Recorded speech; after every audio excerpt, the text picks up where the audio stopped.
Assalamualaikum semua. Alhamdulillah. Hari ini 12 bulan 2 2026. Okey, Pak Andak baru nak update lagi ni. Okey. Berapa hari ni Pak Andak tak update? Kerja-kerja yang sama je. Pak Andak baru balik daripada klinik ni. Bawa Wan jumpa doktor. Wan masih kena makan ubat lagi. Doakan Wan sihat ya. Doakan Pak Andak juga sihat. Pak Andak sihat. Keluarga kita semua sihat insya-Allah.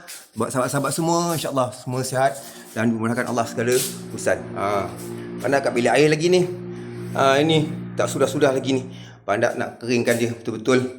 Baru Pandak nak tampat epoksi tu. Okey, buat masa ni Pandak akan sapu cat kuing kat luar ni.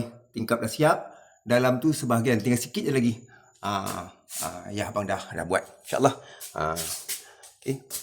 Insya-Allah. Mudah-mudahan Allah Taala memudahkan segala kerja-kerja kita. Insya-Allah. Amin amin ya rabbal alamin. Assalamualaikum sayang semua. Bye. Juga buat sahabat-sahabat. Moga semua ni memudahkan segala urusan. InsyaAllah. Amin.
Assalamualaikum semua. Selamat pagi. Alhamdulillah.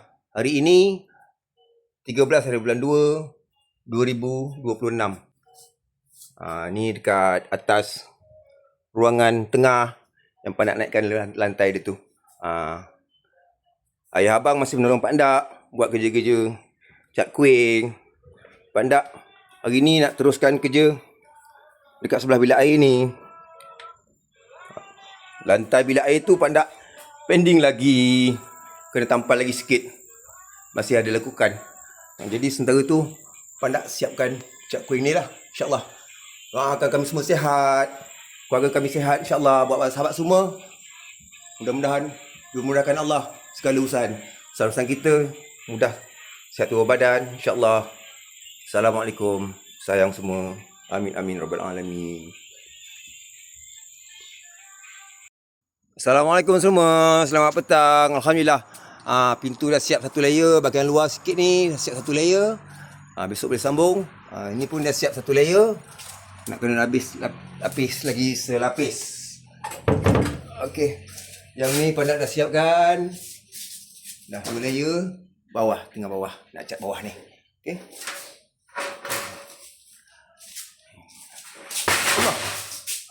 Yang bilik air ni Pandak dah tampal. Tunggu dia kering sikit lagi. Nanti Pandak masukkan epoksi. Alhamdulillah. Okey. Bahagian atas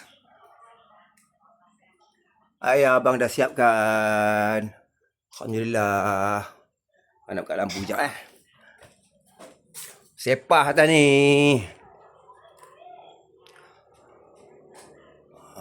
Boleh lah. Alhamdulillah. Ni nak kena sapu sikit. Cat hijau. InsyaAllah.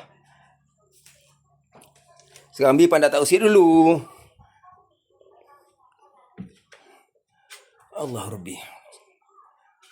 Mudah-mudahan siaplah kerja-kerja dalam ni sebelum puasa. InsyaAllah. Doakan Pandak sihat. Doakan Pandak sihat. Keluarga kita semua sihat. Wan sihat insyaAllah. Mudah-mudahan semua sihat. Mudahkan Allah. Buat sahabat-sahabat semua. InsyaAllah. Mudah-mudahan Allah Ta'ala memudahkan segala urusan kita insyaAllah. Selamat puasa semua. InsyaAllah. Assalamualaikum. Sayang semua.